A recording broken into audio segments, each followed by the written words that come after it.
Good morning to everyone in quarantine with the waifus. I decided to pause the video I was planning for this weekend because something more pressing arose. Instead, I'm taking this chance to write a book. This weekend, I've decided to assign some homework. Some of you might already know that Baster is a writer. He began the process of uploading his older videos onto MGTOW.tv some time ago. Recently, he's also started sharing some fresh content. This week, I noticed two particular videos that relate to that article in Veya, which I highly suggest everyone take the time to watch. From what I recall, one video is approximately 30 minutes long, while the other runs about 45 minutes. Combined, they total around an hour and a half. Despite the length, I assure you it is well worth the time investment. Everyone will definitely gain valuable insights or learn a lesson or two from watching those videos. For me, the key lessons people should learn include the moment he calls out those still involved in the purple pill game, still negotiating with women, treating everything as a trade. The second lesson builds on this, which is the part where he mentions that it appears men are presented with merely two choices, correct? There's no choice for independence, and there's no option for freedom. This is what the mainstream narrative, what the blue pills convey to men, suggesting that their only available choices are either egalitarianism or conservatism. There are no other choices besides these two. Allow me to explain a bit more first, okay? When he refers to the gallery as stratcom, he is discussing the media scissors technique, which involves defining who the opponents are and trying to hide those who shouldn't be mentioned. Forget about the media's usual disgusting game. In fact, there was even a video of Baster that he released before he was banned from YouTube. You need to check if he's already uploaded this video to MGTOW.tv. It's from the time when the Free Tuesday event was happening, with many traditionalists attacking MGTOW. He created a video explaining that these individuals are actually Trotskyists. He pointed out that they act just like leftists. They are the leftists on the right, the leftists of the crucifix. And then when he released this video, it took a while. It was banned from YouTube and a lot of people didn't watch it. I didn't watch it myself, but it stuck in my memory. It was a video I had to watch. You have to see if it's on MGTOW.tv now. But regardless, he continues to refer to everyone as a tradcom. For instance, Veja magazine goes on to quote both Newman and Platino. And why does that align with him labeling everyone as a tradcom? And why does it align with the idea that men have only two choices, lacking the choice of freedom? It's quite simple. For instance, take Plato. He's known as an egalitarian. Platino, he takes it and says, no, it's not costly to have a relationship with a woman because he's advocating for equality. He's advocating for choosing a woman who has a job, who's educated, who earns her own salary in order to have a balanced relationship. It doesn't matter if an egalitarian relationship results in 0 to 1 child. We're just discussing relationships, not societal issues like birth rates. If you've been a follower since the start, you'll recall when I made that video about the buccal union. We also discussed it extensively during my live session with Hernani, highlighting that for women, it's essentially about choosing between a prepaid or postpaid plan. In this scenario, Platino's version of egalitarianism, which is one of the tradcom options that the media is proposing to men, that's why Womba referred to the guys as stratcom. Platino's choice for egalitarianism resembles a postpaid plan. You find a woman who is employed, pursuing her studies and financially independent, and then you believe you're in an egalitarian relationship, you believe you're not paying or supporting her financially, but in truth, you actually are. You're supporting it through the welfare state because the option of egalitarianism is the feminist option, it's the socialist option, and you're paying for it within the company because there are a lot of benefits in the CLT that are exclusively for women. This is even being increased now with the 2030 agenda, right? The 5050 planet. So it's that thing the guy thinks. He's having a very egalitarian relationship. He thinks it's not expensive to have a relationship with a woman. It's not expensive to have a woman. However, he's contributing to taxes for a welfare state that ensures exclusive privileges solely for women. In his workplace, the company profits are partially allocated to benefit women exclusively. This includes offering training courses specifically for them and introducing proposals, such as quotas for women within these companies, along with other forms of affirmative action. These measures are designed to promote gender equality and provide women with more opportunities in the workplace. So the guy thinks that he's not paying, but he's paying with an extra risk, right? Because it's not because you're in a relationship with an egalitarian woman that You won't get a divorce later on. The little egalitarian woman. As long as she wants to work, she works.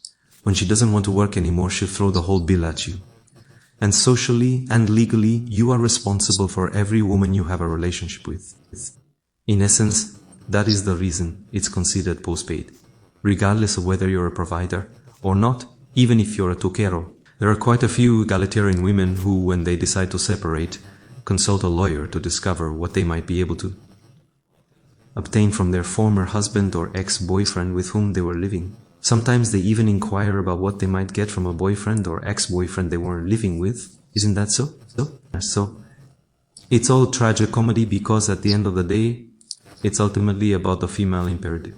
Let's put it this way. The strand of egalitarianism present there is the one that serves the isentonas, those who are isentonas, and the feminists. Do you understand? They wish to pretend to be independent, to act as if they are independent. She desires to have her own job. She wants to earn her own salary. But at the same time, she expects the government and the welfare state to provide her with certain guarantees. These guarantees would allow her to maintain what she believes to be an independent lifestyle. Right? She also desires assurances from the companies, allowing her to maintain her independence while enjoying benefits exclusive to her gender. Additionally, she seeks numerous legal guarantees in family court, whether it's dating, marriage, or the decision to have children or not. They seek those assurances. This is a topic we've discussed on many occasions. It's not just the cattle who resist equality, but predominantly, it's the women. In principle, there's no such concept as, oh my god, cultural Marxism or the evil government. No. It's actually the women themselves who, through their voting and their demonstrations, are asserting that there shouldn't be equal relationships. They are claiming that they must have the power to dominate men in relationships. This began in marriage, and they have expanded it to stable unions. They further extended it to parenthood, and now even to dating, which is the reason why guys are deciding to leave. So, as one Baster commented in his video, there are only two options that men are given, and that's what was described in the article. The first option is the option of egalitarianism, is the option of feminism, is the option that will please women who want to play being independent, who want to cosplay as independent. They are the normal modernettes, the exempt and the feminists. So, it's a stance where they attempt to convince others that, no, it's a role meant for men, and it's a fair and equal position. However, in reality, it's more of a role that supports the female imperative, because it caters to the exempt and the feminists. It's quite similar to when I created that video explaining why I decided to abandon the... It's not at all like the men's rights movement, mainly because men continue to get married, they kept living with their partners, and they continue to have children. How are you ever going to be able to negotiate with women to change anything if you consistently offer them exactly what they expect from you every time? Right? Even TFM mentioned this when he did that live session with Rollo Tomasi and his Red Pill group. He said, man, as long as you continue to pursue women and provide them with what they desire, which includes relationships and reproduction, why would they ever change? Why would they go backwards? They'll maintain the laws as they are, or even worse, they'll begin to increase the feminist laws more and more. That's why when I differentiated between the blue pill, the purple pill, and the red pill, I explained that the blue pill represents someone who is naive, unaware of how bad the laws are, or is self-deluded. To consider that the laws aren't really that terrible, oh, he's a British man, and he believes he simply has to find and choose the right woman, right? That's what the blue pill is about. Now, the purple pill is aware that the laws are indeed problematic, yet he still deceives himself into thinking he can somehow find the right woman, or he attempts to draft a prenuptial agreement, or he tries to create a dating contract. In both scenarios, whether it's the purple pill or the blue pill mindset, he's not ready to give up on having relationships with women. He's not prepared to give up on sex. He's ready to forego sex. That's why they're called purple pill and blue pill. Because they won't have the power to change anything. They will continue begging for affection, persistently trying to negotiate. Meanwhile, women see absolutely no reason to revert or surrender anything. This is because the men remain desperate, still desiring relationships, still yearning for intimacy. They have not yet learned to be self-reliant. They have not learned to live independently from women. That's precisely why they always end up taking on a servile position. So, I went on to discuss what postpaid would entail, right? Egalitarianism, feminism. In this scenario, it could be symbolized by Platinio's stance. However, if you observe closely, there's Newman, right? In 2019, the guy took a different path, becoming a major tradcom groupie. I mean, he's aware things aren't right, he knows things are unjust, but he tries to find some backing, some kind of support in religion and other areas. Yes.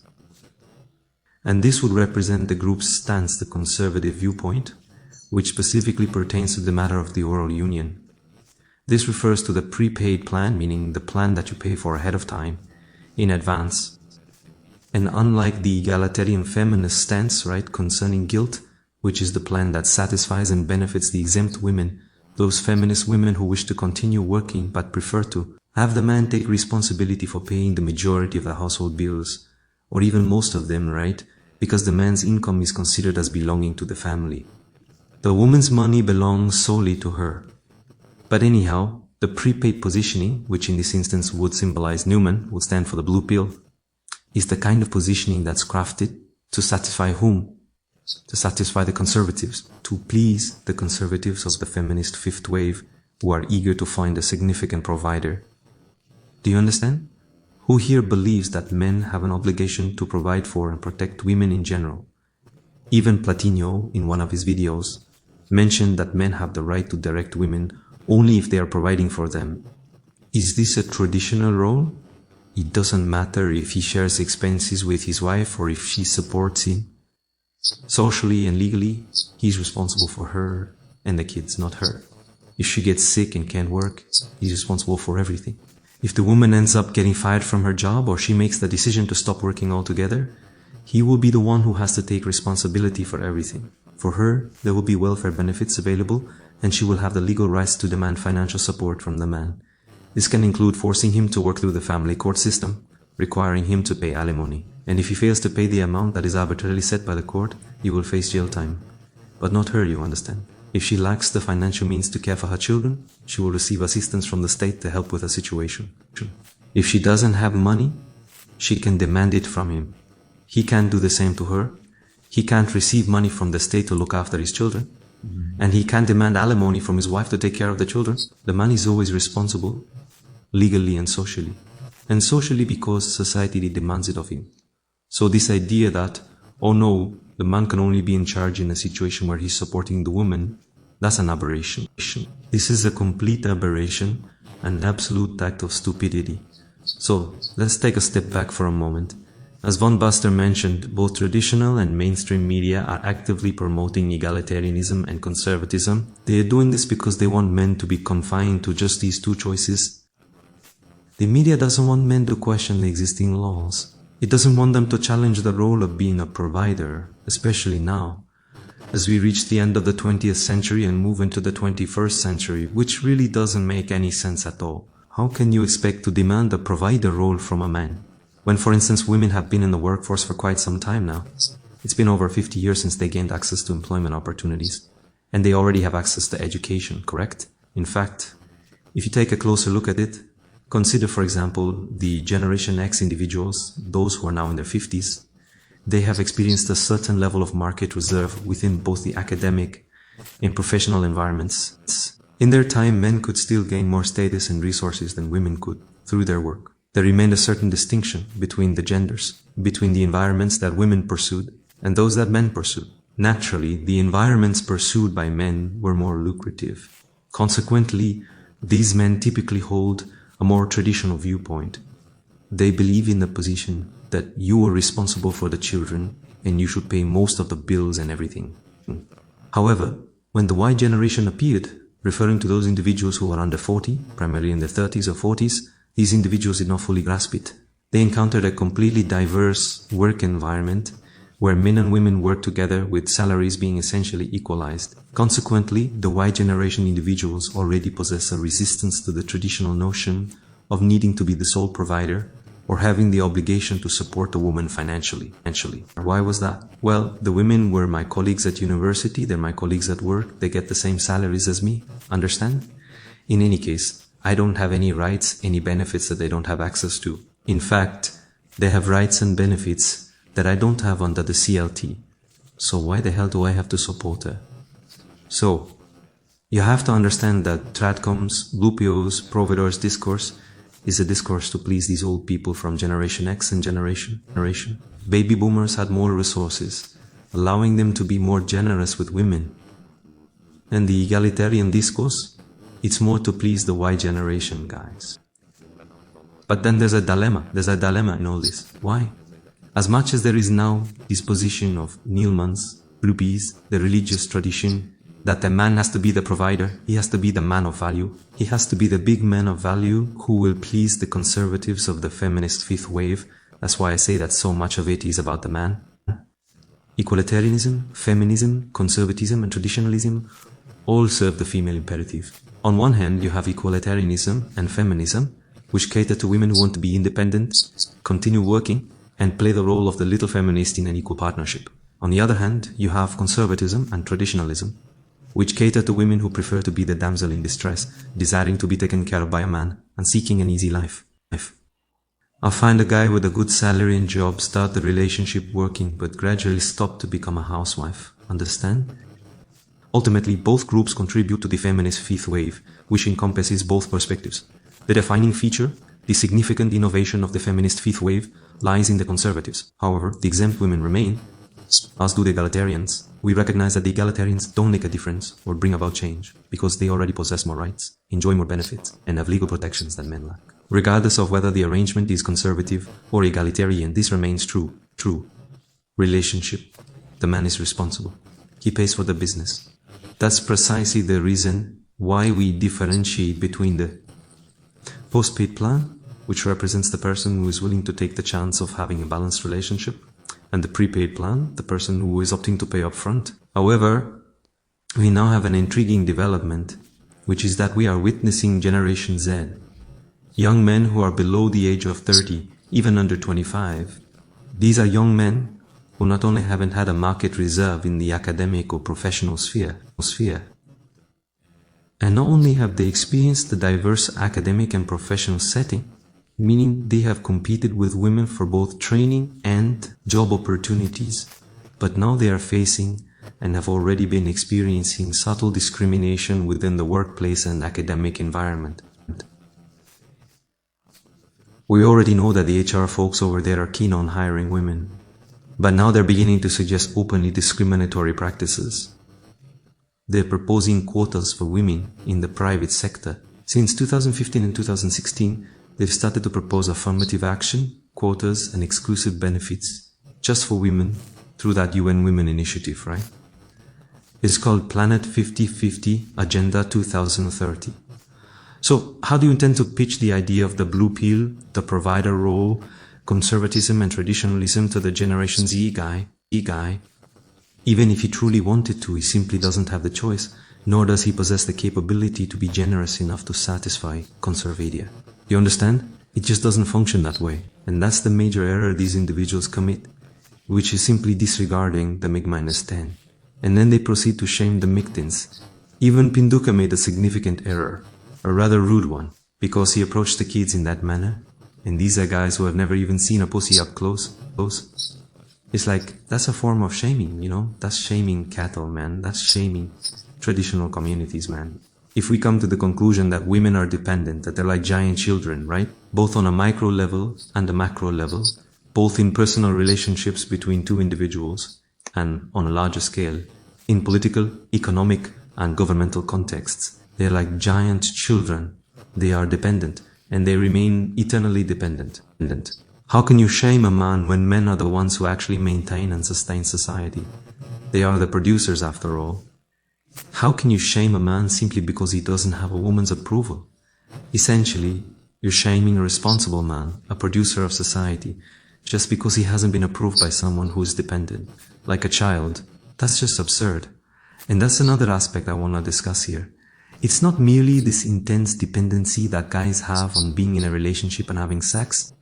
It's like, oh, I can't imagine my life without a woman. I can't picture my life without having sex. Until the guy can let go of that, until he becomes independent from that, and can remain single for however long he desires, let's put it that way. We all know that the laws are unjust. The guy doesn't stand firm and say, look, these laws are unfair. If things go on like this, I'm not going to do anything. I'm not going to have a casual relationship, nor a serious one. I'm not going to get married. I won't have children. And to hell with it all. I don't really need it. It's not an absolute necessity. It's more of an extra. As long as those guys are unable to do that, nothing will change, right? Because those desperate people who feel they cannot live without being in a relationship or without having sex will end up choosing one of those two options that von Baster mentioned. He's going to be manipulated down the path of egalitarianism, which is the path the guy tries to negotiate forever. No, you just have to choose the right woman, you just have to make a dating contract, you just have to make a prenup. And then the women, the judges and the lawyers take all this paperwork and tear it up. They tear it up and stick it up his ass because it doesn't make any difference. Right? Both micro and macro. They are dependent and they wish to stay that way. The system is kind of theistic, isn't it? Now on the flip side, there exist those who choose an even more unfavorable path. These are the tradcon and blue pill individuals, the conservative traditionalists.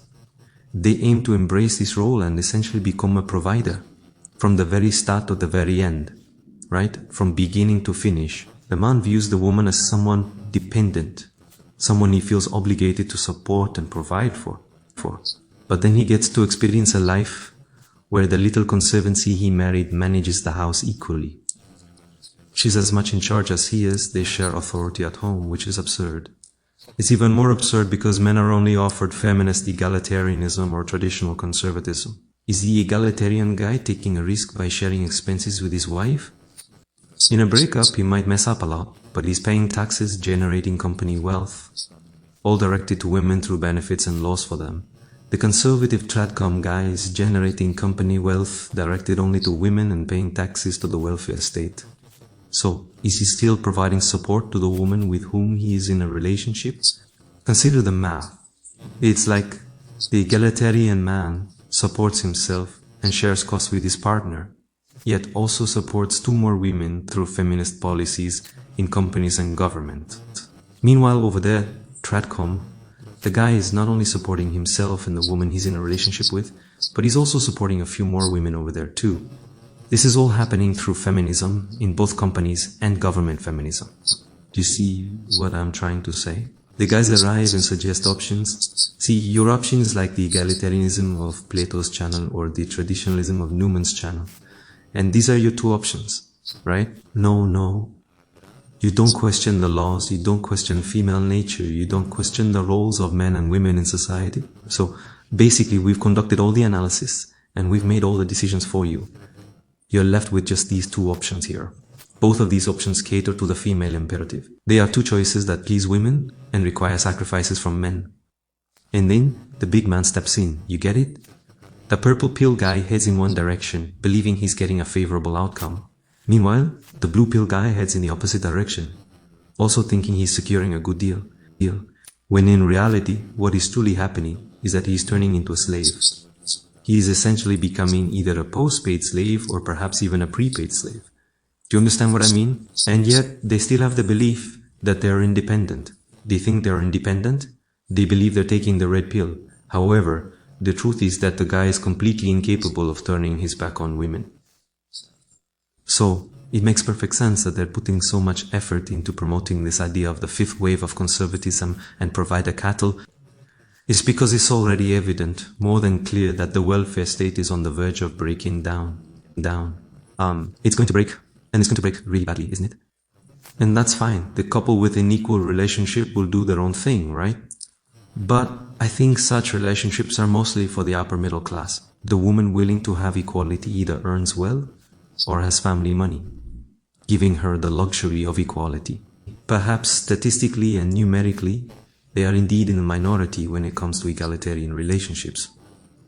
The majority, whether in lower class, middle class or upper class, must predominantly be traditionalist relationships where the man is the provider, paying most or all of the bills. Therefore, it makes sense for men now in the 5th wave, right? Von Baster often mentioned that all of this has a political aim, and the intent is to promote this concept of new traditionalism, correct?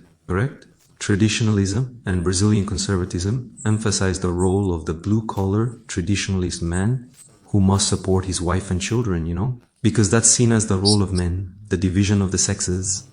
And conservatives are actively promoting this idea. In fact, people frequently share it on Twitter. Some of these right-wing women are essentially delivering feminist-like speeches, arguing that men have the duty and obligation to protect and provide for their families. Why are they selling all of this, you might ask? It's because the moment the welfare state begins to break down, right?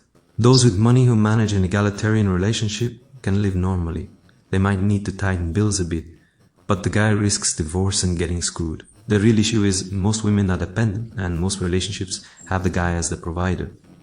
When there's a lack of funds for the welfare state, which was a choice, a decision made by women rather than men, it's not men who should be blamed for all these issues. Are you really willing to let this notion of a little tradition of the feminist fifth wave just lay the financial burden on men's shoulders without question? Do you understand what I'm trying to convey here? For now, the government has succeeded in maintaining feminism at the state level and within companies, right? Women have the choice of being conservative or embracing ecofeminism. Once the government starts lacking funds for the feminist welfare state law, and when the economy isn't doing well, causing companies to struggle to maintain it, they will be faced with making a decision. The feminist advantage is in that situation, they're likely going to seek to attribute it to someone. In a similar manner to what happens on a larger scale, the government is currently adjusting these quotas for women, as well as other measures, because it aims to retaliate and shift the burden over to the companies. The government is attempting to prepare for the future by saying, look, we will soon be unable to continue supporting women through welfare programs. Therefore, we are going to involve the companies and we intend to compel them to take on the responsibility of providing welfare support for women. This shift indicates a significant change in approach, where the government is actively seeking to redistribute the role of support from public welfare to the private sector, emphasizing the importance of corporate responsibility in this area. Right? That's the reason why the family court operates the way it does. The main goal of the family court is essentially to take the government's authority and use it against the man. Do you get it? The government is aware that if there are many women in need across the country or getting arrested for not paying alimony, there will be an enormous uproar. Oh my God, it would be a major tragedy. The media would be buzzing about it every single day. If you doubt it, UN Women will claim Brazil is mistreating women. So what does the government do through family courts and divorce laws? It burdens men with everything. In the microenvironment, it doesn't matter if the guy was in a conservative or egalitarian relationship. He's the one who's socially and legally responsible, you know? When things go wrong, they'll blame him. He's responsible for the entire mess.